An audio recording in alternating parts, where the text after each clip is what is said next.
Добро вечер, Дневник на ТВ+. Се враќаме веднаш по кратките најави што ќе бидат презентирани во Дневникот. Ќе се крпат дупките на Михајло Пупин. Изгласана програмата за работа на пожарната. Со помалку пари до почисто Куманово.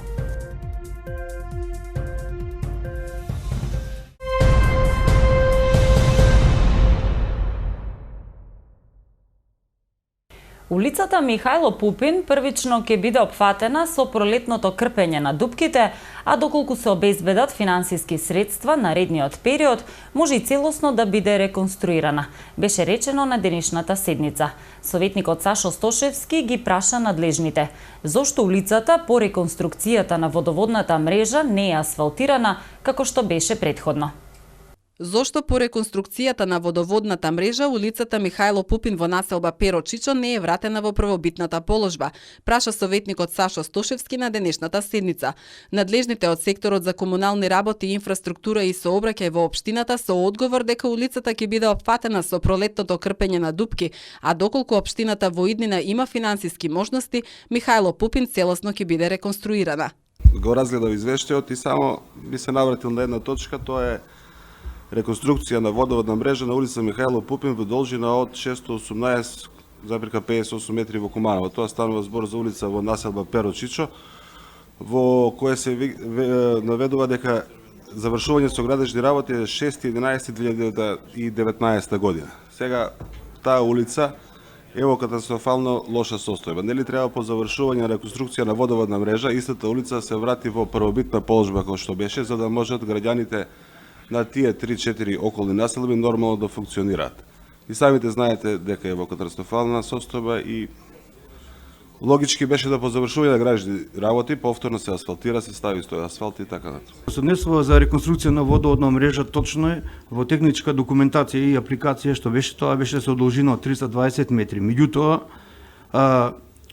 поради X причини се појави потреба, бидејќи едната улица се направи од десна страна, движејќи се од периферија од центарот кон школска кон поштата, ја направиме изведба од десна страна, комплетно, со се приклучоци.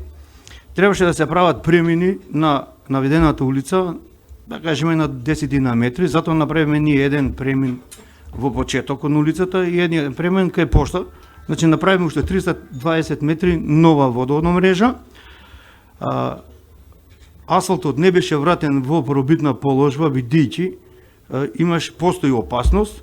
Значи, ние 2-3 пати интервенираме со тамбурски материјал и меѓутоа не ја вратиме асфалтот во првобитна положба, не фатија зимски услови, под број 1 и под број 2 поради слегањето и не смеевме многу да набиваме поради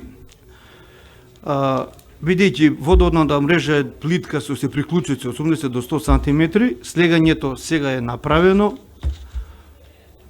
и мислам дека за месец дена, 20 дена ќе почнеме како што со крпење на ударни дупки и истата улица ќе биде вратена во првобитна положба. Јовановски информираше дека за пролетното крпење на дупките е задолжена фирмата Кооп Инженеринг и до крајот на месецов дупките на улицата ќе бидат санирани. По расправата беа изгласани извештајот за извршување на програмата за уредување на градежно земјиште, изградба и одржување на комунална инфраструктура на град Куманово и програмата за изградба, реконструкција, одржување и заштита на локалните патишта и улици во општина Куманово за периодот од 1 јануари 2019 до 31 декември 2019 година. Општинската организација на Црвен крст Куманово викендов реализираше симулацијска показна вежба на излекување повредени лица од снежно невреме. Акцијата беше спроведена во завеани и тешко достапни терени во општина Старо Нагоричане. Во истата учествуваше тимот за одговор при катастрофи при Црвен крст Куманово.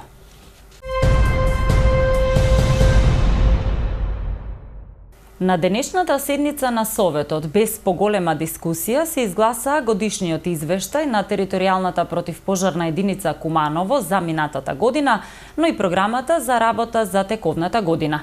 Кратка дебата предизвикаа само превентивните активности.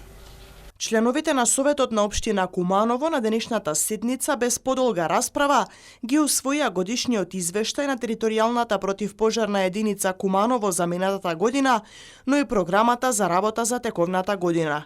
Советникот од ГРОМ Зоран Петрушевски покрена дебата за превентивните активности на оваа единица, меѓу кои се и апелите до граѓаните за непалење стрништа во летната сезона. Тој праша како ќе се упатуваат овие апели и дали ќе дадат резултати. Не знам како проценуваат овие луѓе. Таа работа е од земјоделски аспект, колку сум јас запознаен, корисна и многу луѓе, без обзир на овие апели, какви се, што се, на кој начин ги апелирате до граѓаните, дали е доволно тоа, дали не е доволно, но постои навистина огромна опасност, сите сме приметиле гори покрај патот, идеме нешто лево-десно и све се плашиме дека тоа ќе излезе од контрола. Така да, ако сакаат луѓе од оваа противпожарна единица, како тоа го замислуваат апелирање? Дали е тоа само едноставно, не знам, ќе кажете преку медиумите, немојте да палите, тоа нема никаков ефект. Нешто, не знам, може би така ми поминува низ глава дека, знаејќи па дека е корисно, може би можело на некој си организиран начин, па не знам, некој си дел од полето, под ваша контрола таа мерка да се спроведе или не. Така да ова ми личи на така многу слаба и безцелна мерка. Командирот при територијалната противпожарна единица Куманово Дејан Илиевски одговори дека тие се оперативна единица, а превентивните мерки се во надлежност на Дирекцијата за заштита и спасување. Ние даваме максимални напори колку можеме да учествуваме и ние во превенирање на таквите активности.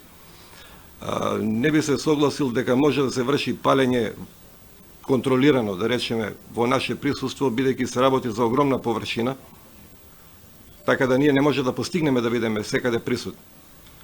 А од друга страна, со закон е забрането секакво палење на отворен простор. Апелирање до граѓаните, да, преку медиуми, меѓутоа и со одсек за превенција од СВР Куманово вршиме и посета на одредени места, каде што директно со комуникација со граѓаните им се предочува дека е забрането палење на отворен простор. Меѓутоа ефектите се тие, како што гледаме, навистина минимални. Од територијалната противпожарна единица Куманово нагласија дека се отворени за предлози и сугестии кои ќе придонесат во подобрување на состојбата. СВР Куманово поднесе кривична пријава против ВЈ, 28 години од Куманово, поради постоење основи на сомнение за сторено кривично дело, неовластено производство и пуштање во промет наркотични дроги, психотропни супстанции и прекурсори. Како што информираат од Министерството за внатрешни работи, на 4 август минатата година на улицата Страшко Симонов полициски службеници извршиле претрес кај пријавениот, при што пронашле и одзеле марихуана. Ова е само уште еден во низата случаи каде млади кумановци заработуваат кривични пријави поради поседување марихуана.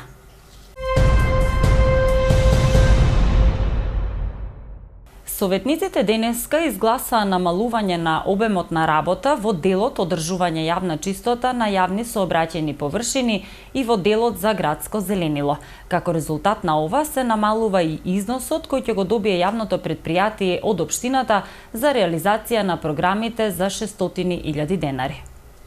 Со 600.000 денари помалку финансиски средства од првично предвидените, ќе се реализираат програмата за одржување јавна чистота на јавни сообраќајни површини годинава и програмата за уредување и одржување на градското зеленило, информираа надлежните од јавното предпријатие Чистота и зеленило на денешната седница на Советот. Забелешки во однос на намалените ставки во двете програми имаше советникот Зоран Петрушевски, барајќи одговори од раководството на комуналното предпријатие. И во едната програма, така да се каже, бараат помалку околу 200.000 денари и во другата, не знам како беше, околу, ќе го најдам, околу 400.000. Добро. но основата за тоа намалена поборувачка е дека во однос на јавните сообраќајните површини од 365 дена сега ќе ги мета таму улиците 350. Добро, може би не е многу, 15 дена помалку, но сега е прашањето добра, а зошто во оригиналната програма, во старата програма не сте предвиделе ваква една логична работа дека таа работа не може да ја сработите 365 дена, туку е нормално, логички да се работи 350 дена. Исто, во однос на зеленоцветните површини, во оригиналната програма сте ни понудиле, а ние сме прифатиле како Совет, дека од лисја и зелени и таму што ја знам, друг биоотпад, од 420 тури, сега ги намалувате на 185 тури. Тоа е така голем распон од нешто што порано сте мислеле дека треба се направи, а сега истите вие велите не, доволно ќе се 185 тури. Тоа нас поевтино ќе не кошта, нормално, како општина, но ме интересираат вашите процени, како тоа порано биле многу поголеми, а сега се намалели. Делот на одржување на јавна чистота го намаливме износот, оние 15 дена, каде што може би и направен превид, би требало да бидат и претходно внесени во делот за одржување на зимското одржување, а во делот на градското зеленило сметаме дека е возможно да се намали, бидејќи јавното претпријатие дополнително обезбеди нова механизација или поголема приколка за изнесување на смет со поголем капацитет, и затоа сметаме дека со овие тури кои што сега ги предвидовме во ова програма ќе успееме да постигнеме да ја одржуваме чистотата во градските паркови и зеленило. Стојчевски потсети дека програмите пред усвојување се дадени на разгледување на сите советници и во нив детално било опишано што се работи на терен. Тој го повтори предлогот даден на минатата седница да се состави работен тим за следната програма од представници на јавното претпријатие, на општината и од Советот, и сите заеднички да донесат програма врз основа на која во иднина ќе работи претпријатието. Убаво е кога ќе си признаа дека тој нивен превид вреди околу 200.000 денари на ова за тоа што ќе го платиме ние како буџет. И нормално сега се поставува прашањето: дали е можно да имате и други превиди, да сте ја надувале програмата, така да се каже, и по некои други ставки? По кратката расправа, советниците ги усвоија измените на програмите за одржување јавна чистота на јавни сообраќајни површини и за уредување и одржување на градско зеленило во Куманово за 2020 година. Почна примената на новата методологија со која мотоциклистите ќе плаќаат за 40% пониски цени за патарина, со што јавното претпријатие за државни патишта ја реализира најавата за нови цени за патарина за моторџиите. Воведувањето на мотоциклите како нова категорија возила што плаќаат патарина е на барање на Мотоциклистичката федерација на Македонија, а зашто беше усвоена одлука на јавното претпријатие за државни патишта во јуни 2019 година. Мотоциклите со 2 тркала минатата година беа вклучени во посебна категорија на возила, категорија 1А, со што тие од денеска плаќаат за 40% пониски цени за патарина во споредба со автомобилите, соопшти јавното претпријатие за државни патишта. Надоместот за употреба на пат за мотоциклите изнесува од 20 до 60 денари низ наплатните станици во државата.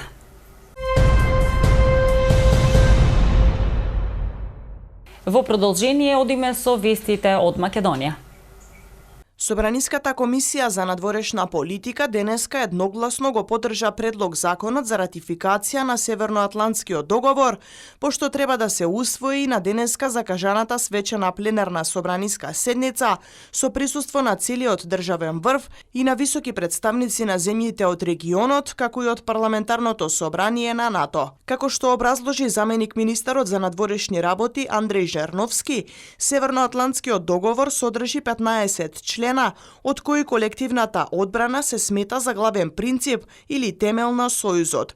При тоа рече правото на самоодбрана се смета за основно право на секоја држава, предвидено со повелбата на Обединетите нации.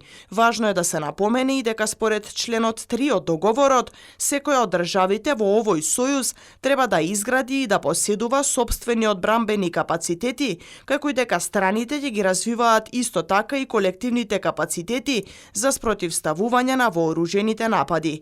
Членството на Македонија во НАТО, додаде тој, е наша основна стратешка цел и представува долгорочен надворешно политички приоритет, а првата одлука за зачленување во НАТО нашето собрание ја донесе уште 1993 година.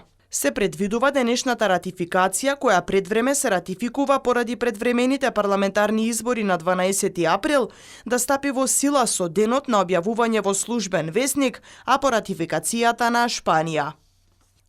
Собранието доцна синоќа ја утврди потребата по скратена постапка да се донесат законите за јавно обвинителство и за Советот на јавни обвинители.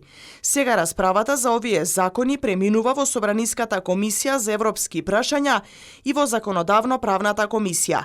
Од Комисијата за европски прашања доцна синоќа најавија дека за денеска е закажана седницата на која ќе се расправа за овие закони. Донесувањето на одлуката по скратена постапка да се носат овие два закона помина во тензична атмосфера и препукувања меѓу власта и опозицијата. Седницата правично беше закажана во 17 часот, но почна со задоцнување од околу 4 часа. Владата го повлече текстот на законите поради технички грешки и по направените корекции повторно го врати во собраниска процедура. Стави појас е мотото под кое Републичкиот совет за безбедност на сообраќајот на патиштата ја започна кампањата за безбедност во сообраќајот. Во првата и почетна фаза, како што соопшти Советот, кампањата опфати повеќе едукативни активности преку електронските и социјалните медиуми. Во втората фаза кампањата ќе опфати повеќе теренски активности, како организација на едукативни предавања за учениците и студентите, засилени контроли од сообраќајната полиција, едукативни настани на повеќе јавни места и едукативни акции за дистрибуција на сообраќајно-едукативни материјали. Користењето на појасите е законска обврска како за возачите, така и за патниците на предните и задните седишта. Возачите и патниците мора да сватат дека користењето на сигурносниот појас е наменето пред се за нивна лична безбедност и тоа е суштинско за тоа какви ќе бидат последиците од сообраќајните незгоди. Законот предвидува казни за возачите и патниците кои не користат појаси, но нема поголема казна од последиците од сообраќајните незгоди во кои учесниците не користеле појас, потенцираат од Советот.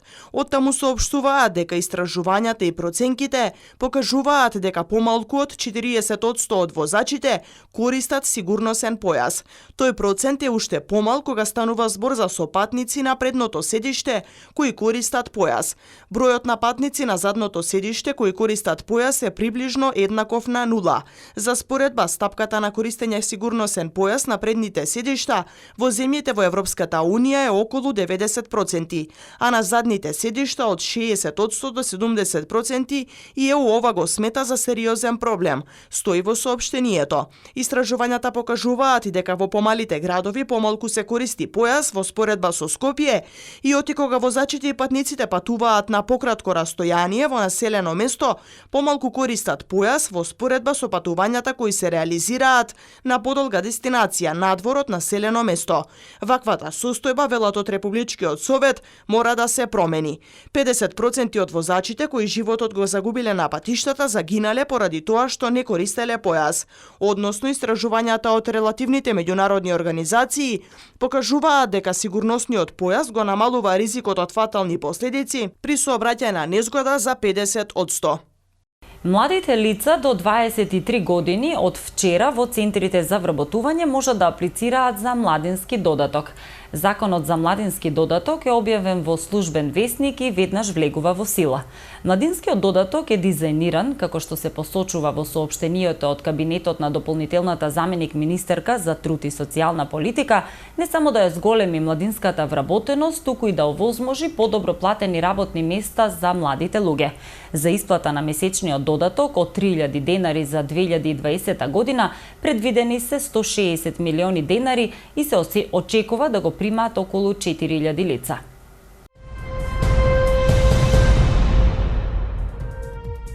Времето денеска во Куманово беше сончево со умерена облачност. Максималната температура се искачи до 12 степени, а минималната беше 0 степени Целзиусови.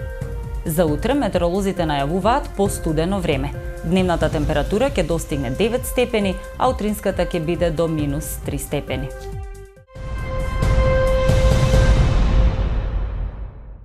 Тоа беа најновите информации. Ви благодарам за вниманието. Останете со програмата на ТВ+.